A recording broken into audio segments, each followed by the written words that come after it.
नमस्कार, 5 की बात में आपका स्वागत है। मैं हूं अखिलेश शर्मा। चुनाव से ठीक पहले योगी सरकार से इस्तीफा देकर समाजवादी पार्टी की साइकिल पर सवार होने वाले स्वामी प्रसाद मौर्य ने चुनाव से पहले खुद को नेवला बताया था। उन्होंने कहा था कि वो बीजेपी रूपी नाग को खत्म कर देंगे, लेकिन वो अपनी ही सीट पर चुनाव हार गए। अब एनडीटीवी से बातचीत में उन्होंने कहा कि उन्हें अब जैसे ही मौका मिलेगा वो नाग को जरूर खत्म करेंगे। हम इस वक्त स्वामी प्रसाद मौर्य जी के साथ हैं। स्वामी प्रसाद मौर्य जी जब आए थे तो अपने साथ काफ़ी विधायकों को लेकर के भाजपा से सपा आए थे। स्वामी प्रसाद मौर्य जी फाजिलनगर से चुनाव हार गए हैं और सपा प्रदेश में चुनाव हार गई है। स्वामी प्रसाद जी, आप जब आए थे तो ऐसा लगा कि माहौल बन गया है, कहीं पीछे सपा थी लेकिन लगा कि नहीं स्वामी प्रसाद जी अच्छा करवा देंगे, जो ओबीसी वोट है, पिछड़े वोट देंगे, पर ऐसा हुआ नहीं और आपको भी वो वोट नहीं मिले कि आप विधानसभा पहुंचे। ये बात सही है कि जिस तरीके से वोट का पोलराइजेशन समाजवादी पार्टी में होना था नहीं हो पाया है। हम जीत कुछ हद तक बड़े पैमाने पर हासिल भी किए हैं, लेकिन सरकार बनने से चूक गए हैं। लेकिन उसके बावजूद विधायकों की संख्या हमारी 2.5 गुना बढ़ी है। हमारा जो वोट प्रतिशत है उसमें भारी इजाफा हुआ है, लेकिन सरकार बनने से चूक आपके सवाल को कहीं न कहीं छोड़ता है। लेकिन इसके बावजूद हम भले सरकार बनने से चुके हों,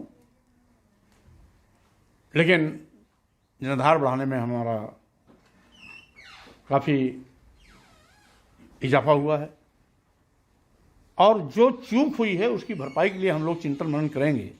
कहाँ किन कारणों से हम चुनाव हारे हैं। ये भी हो सकता है कि हम अपनी बात को जन जन तक ना पहुंचा पाए हों। आप तो वहाँ पर रहे, काम किया, मंत्री भी रहे बीजेपी सरकार में। क्या लगा कि लोग कह रहे हैं कि स्वामी प्रसाद मौर्य बहुत अति आत्मविश्वास में थे, और कॉन्फिडेंट हो गए, इस वजह से हार गए। नहीं, देखिए, इसमें कोई दो राय नहीं। मैं आत्मविश्वास से था, आज भी हूँ। अति आत्मविश्वास, ओवर कॉन्फिडेंस। हाँ, ये हो सकता है, दूसरों की नज़र में हो सकता है अति आत्मविश्वास रहा हो। ये भी सही है कि मैं अपने क्षेत्र में ज़्यादा समय भी नहीं दे पाया हूँ। ये भी सही है कि मैं अपना विधानसभा क्षेत्र भी बदल दिया था। वो जिस विधानसभा में लड़ा हूँ वो मेरे लिए नया विधानसभा था। मैं अपनी 3 बार की जीती हुई सीट छोड़ के गया था, नए विधानसभा में गया था। कारण तो कुछ न कुछ होगा। मैं हारा हूं तो इसके पीछे कोई न कोई कारण होगा। कारण क्या होगा उस पर चिंतन और मनन भी होगा। जो कारण पाए जाएंगे उनके निवारण के लिए प्रयास किया जाएगा। सर, अब ये कह रहे हैं, तमाम लोग हम पढ़ रहे थे सोशल मीडिया में कि स्वामी प्रसाद मौर्य जी बसपा छोड़ के भाजपा आए, भाजपा छोड़ के सपा आए और सपा छोड़ के फिर हो सकता है भाजपा में चले जाएं, क्योंकि स्वामी प्रसाद मौर्य जी सत्ता में रहना चाहते हैं, ये लोग कह रहे हैं। अब जिन लोगों ने सलाह दिया है ये उनको मुबारक हो, लेकिन स्वामी प्रसाद मौर्य का निर्णय राजनीतिक फैसला है। वो बच्चों का घरौंदा का खेल नहीं है कि दिन भर खेला, शाम को पैर से मार करके उसके गिरा दिया। मैंने निर्णय लिया तो लिया, और जो मुद्दों के साथ मैंने भाजपा का साथ छोड़ा था वो मुद्दे आज भी जिंदा हैं, और उन्हीं मुद्दों पर मैं भाजपा सरकार को कटघरे में खड़ा करूंगा। सर, लोग कह रहे हैं कानून व्यवस्था पर योगी जी का बुलडोजर काम कर गया, कानून व्यवस्था पर लोगों ने वोट दे दिया भारतीय जनता पार्टी को। एक चीज आप जान लीजिए, वो चुनाव जीत गए इसलिए कुछ भी कहिए सब चस्पा हो जाएगा। लेकिन भाजपा चुनाव कैसे जीती है ये भाजपा के लोग बेहतर जानते हैं। उसमें न बुलडोजर कहीं आता है और न उनका कोई कानून राज आता है। आपने कहा था जब आए थे भारतीय जनता पार्टी छोड़ करके, हम लोगों ने बड़ा वो बयान भी चलाया, आपने कहा कि मैं नेवला हूं और बीजेपी सांप है, मैं सांप को खत्म कर दूंगा। तो अब तो इस बार उल्टा हो गया, लग रहा है कि सांप जीत गया, नेवला हार गया। देखिए, मैं अपने मिशन में कारगर नहीं हो पाया हूं, ये मैं मानता हूं, लेकिन इसका मतलब ये नहीं है कि सांपनाथ और नागनाथ का जहर खत्म हो गया। उनका जहर जिंदा है और नेवला इस फिराक में रहेगा कि उस जहर को कभी न कभी निकालेगा। कि जहर को निकालने में 5 साल लगेंगे? सर, बड़ी दिलचस्प बात होती है, 5 साल इंतजार करना पड़ेगा आपको। राजनीति में इंतजार किया जाता है। सपा में रहेंगे? राजनीति में इंतजार किया जाता है। हाँ, समाजवादी पार्टी में जब मैं हूँ तो स्वाभाविक रूप से और कहीं आने जाने का प्रश्न तो उठता नहीं है। समाजवादी पार्टी साथ रह करके मजबूती से लड़ूंगा और समाजवादी पार्टी का जनाधार बढ़ा करके फिर आगे से सरकार में आने का प्रयास करूंगा। ऐसे वाकई में स्वामी जी से बात होने के बाद लगता है कि उनके हौसले टूटे नहीं, भले ही चुनाव हार गई वो सपा भी और वो खुद भी वो कह रहे हैं कि वो सपा में रहेंगे, लड़ाई लड़ते रहेंगे। और उनका कहना है कि लड़ाई लंबी है, विपक्ष में पहले भी रहे हैं, तो मुद्दों पर वो लड़ाई लड़ते रहेंगे। सहयोगी विनीत के साथ सौरभ शुक्ला, NDTV इंडिया। तो इस समय प्रधानमंत्री नरेंद्र मोदी गुजरात में पंचायत महासम्मेलन को संबोधित कर रहे हैं। आइए सीधे वहीं चलते हैं। કોરોના કાળખંડમાં પણ એણે ખેતીના કામમાં કોઈ પાછી પાની ન કરી અને ભારતના અન્નના ભંડાર ભરવામાં એણે કોઈ કમી ન રાખી। આ કિસાનોને પણ હું આદરપૂર્વક વંદન કરવા માંગુ છું। ભાઈઓ બહેનો, આજે જ્યારે હું પંચાયતના આપ સૌ સાથીઓ સાથે મળવા તો મને મોકો મળ્યો છે, એમાં મોટા ભાગે બહેનો છે અહીંયા, અને ગુજરાતનું સદભાગ્ય છે। शायद देश के लोगों को पता नहीं होगा, गुजरात में पंचायत व्यवस्था में पुरुषों से ज्यादा प्रतिनिधित्व महिलाएं कर रही है।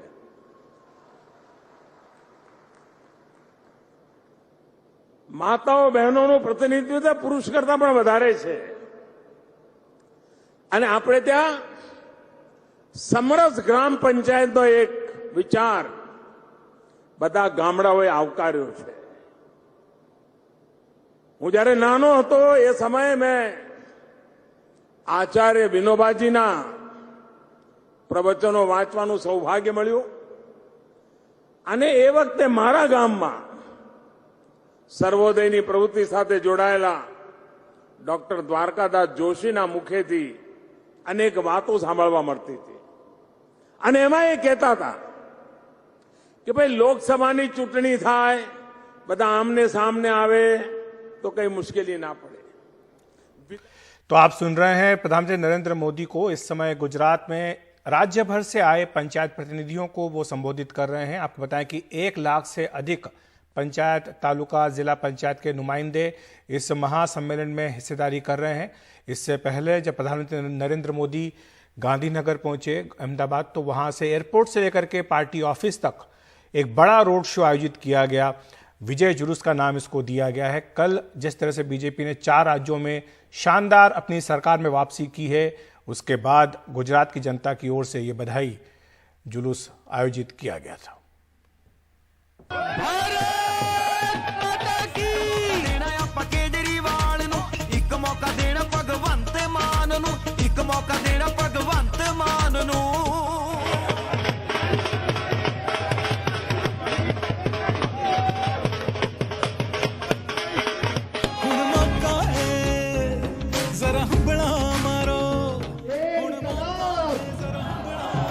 पहले दिल्ली में इनकलाब हुआ, अब पंजाब में इनकलाब हुआ, अब यह इनकलाब पूरे देश के अंदर फैलेगा।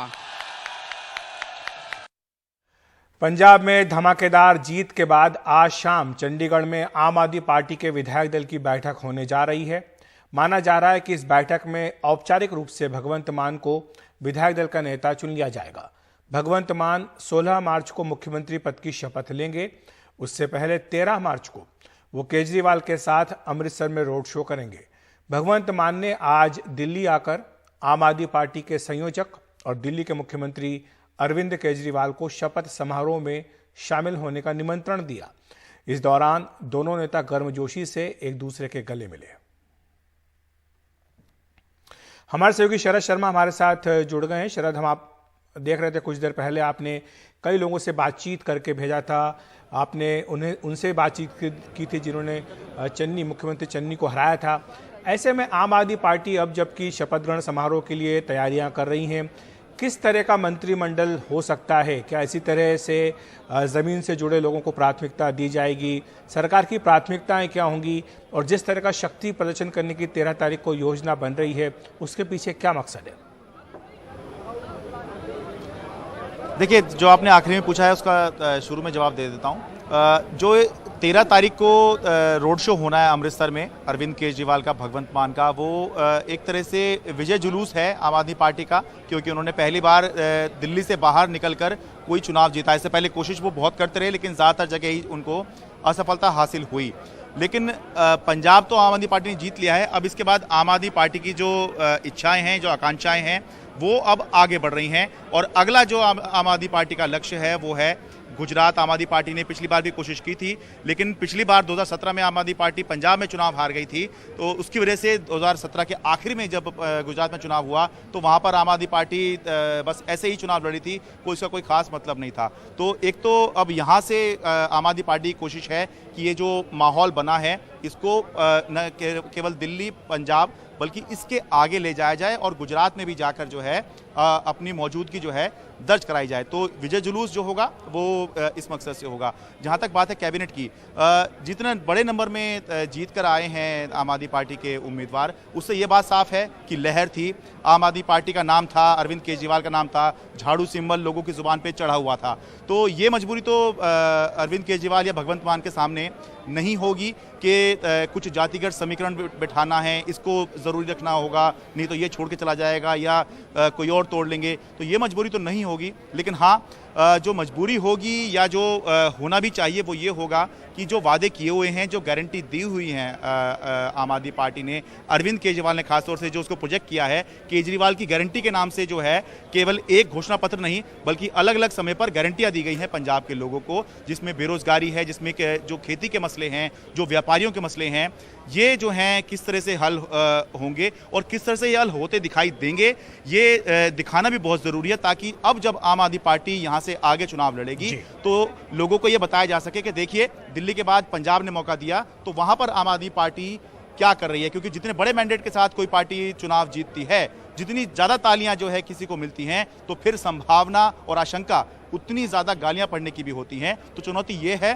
कि जो उम्मीदें लोगों की बंधी हैं उनको किस तरह से संभाला जाए और लोगों को काम होता हुआ दिखे ज़मीन पर, वो कैसे होगा, ये आम आदमी पार्टी के सामने, भगवंत मान के सामने सबसे बड़ी चुनौती है। जी बिल्कुल शरद, चुनौतियां काफ़ी है क्योंकि लोगों की उम्मीदें बहुत ज़्यादा हैं, इसीलिए एक एक कदम उनको फूंक फूंक करके रखना होगा। बहुत बहुत शुक्रिया आपका इस तमाम जानकारी के लिए। 5 की बात में वक्त एक ब्रेक का।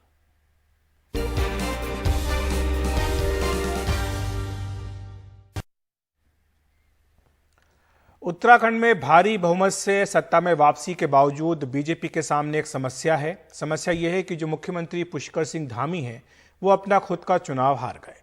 अब सवाल ये उठ रहा है कि मुख्यमंत्री किसे बनाया जाएगा। बीजेपी सूत्रों की माने तो उत्तराखंड में विधायक दल से ही किसी को मुख्यमंत्री बनाए जाने की संभावना है। केंद्रीय मंत्री धर्मेंद्र प्रधान और पीयूष गोयल को उत्तराखंड के लिए बीजेपी नेतृत्व ने पर्यवेक्षक के तौर पर नियुक्त किया है। ये दोनों ही पर्यवेक्षक देहरादून में विधायकों के साथ बैठक करेंगे। इस बैठक में नए मुख्यमंत्री का चुनाव किया जाएगा।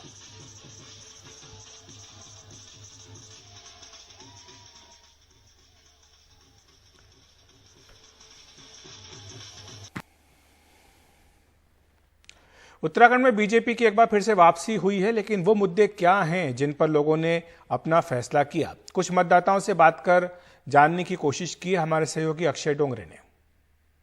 तो यहीं पर रहते हैं आप? तो आपने तो पूरा दौर देखा होगा जब उत्तराखंड बना, उत्तर प्रदेश से अलग हुआ। मुख्य मुद्दा उस वक्त विकास था, हिली क्षेत्रों का, पहाड़ी क्षेत्रों का विकास था। पिछले 20 साल में क्या लगता है कितना विकास हुआ वाकई में? विकास तो हुआ है, विकास काफ़ी हुआ है। जैसे पहले उत्तर प्रदेश में था, उस टाइम यहाँ पे कोई सुनने वाला नहीं था। तो अब छोटा स्टेट बनने के बावजूद तो यहाँ विकास हुआ ही है। और 5-5 साल में हमारे यहाँ सरकार बदलती रहती थी। अब के बारे में ऐसा हुआ कि डबल आ गई। हाँ, लेकिन यहाँ के चीफ मिनिस्टर ही हार गए। जो दूसरे कांग्रेस के भी उम्मीदवार थे वो भी हार गए। तो लोगों ने मोदी फैक्टर को वोट दिया है, न कि यहाँ के जो लोकल विधायक है इतने कोई खास काम नहीं करता है, वो सिर्फ अपने अपने आदमियों का काम करता है। सर, आपके हिसाब से राज्य के बड़े मुद्दे क्या है?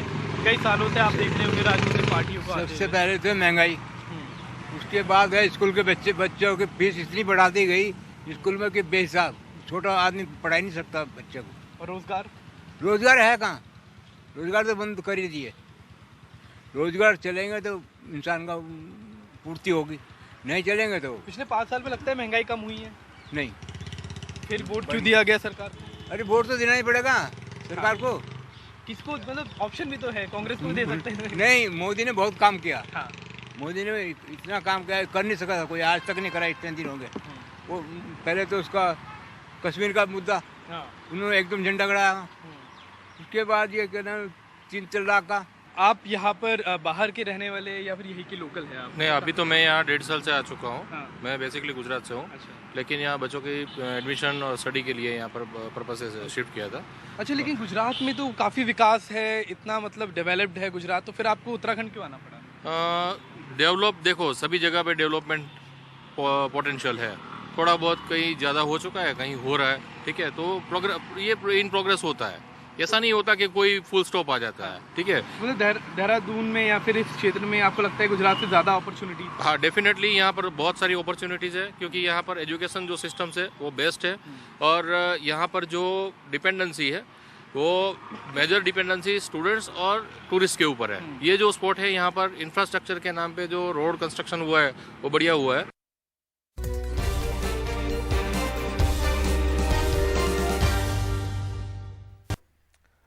उत्तर प्रदेश में कभी सत्ताधारी रही बहुजन समाज पार्टी को इस चुनाव में केवल 1 सीट मिली है। इस करारी हार के बाद आज पार्टी अध्यक्ष मायावती ने कहा कि इस हार से उनके कार्यकर्ताओं को हताश होने की जरूरत नहीं है। साथ ही उन्होंने कहा कि समाजवादी पार्टी के दुष्प्रचार की वजह से उनकी पार्टी को इस हार का सामना करना पड़ा है। उनकी पार्टी को सपा ने बीजेपी की बी टीम बताया, जो बिल्कुल गलत है। साथ ही उन्होंने कहा कि बीजेपी से उनकी लड़ाई सैद्धांतिक है। प्रचार के माध्यम से खासकर मुस्लिम समाज व भाजपा विरोधी हिंदू समाज के लोगों को भी गुमराह करने में ये प्रचारित करके काफ़ी हद तक सफल साबित हुआ है कि बीएसपी भाजपा की बी टीम है।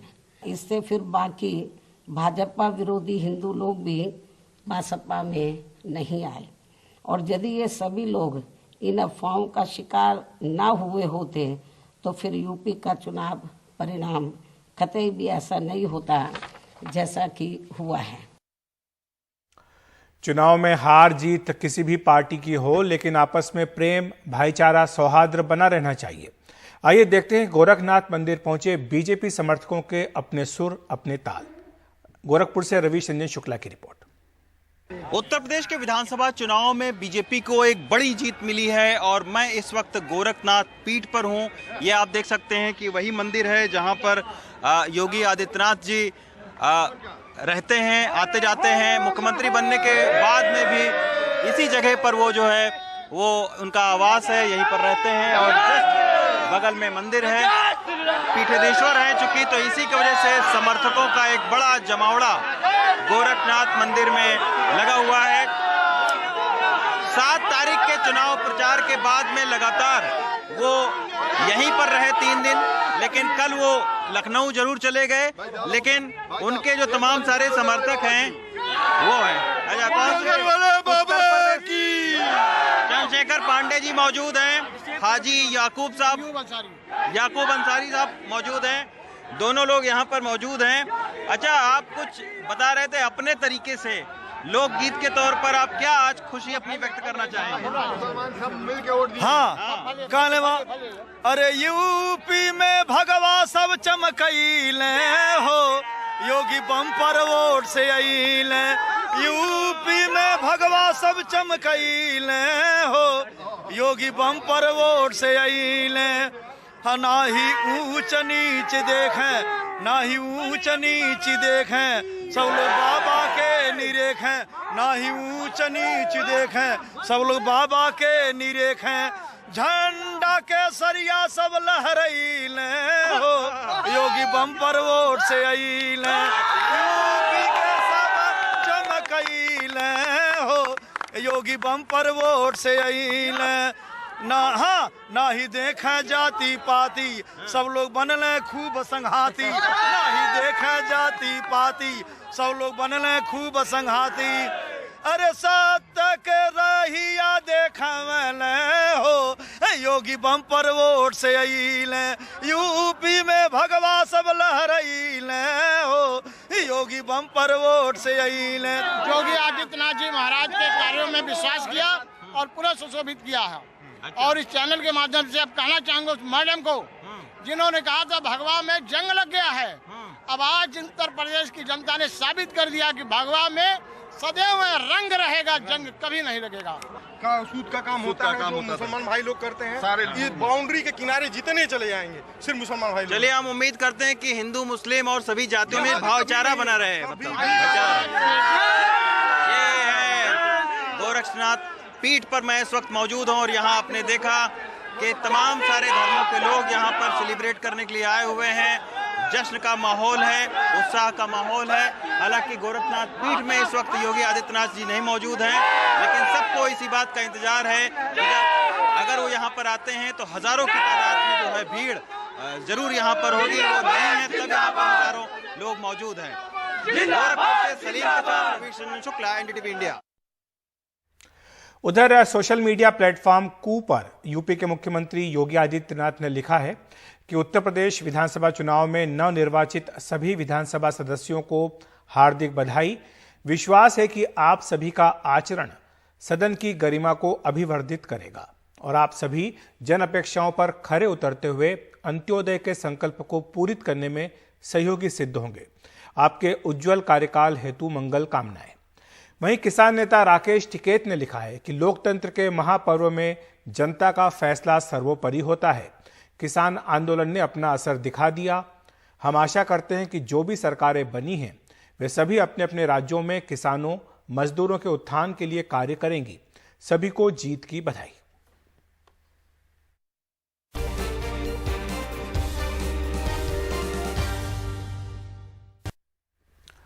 उत्तर प्रदेश में अखिलेश यादव के लिए प्रचार करने वाली पश्चिम बंगाल की मुख्यमंत्री ममता बनर्जी ने उत्तर प्रदेश चुनाव परिणामों पर अपनी प्रतिक्रिया दी है।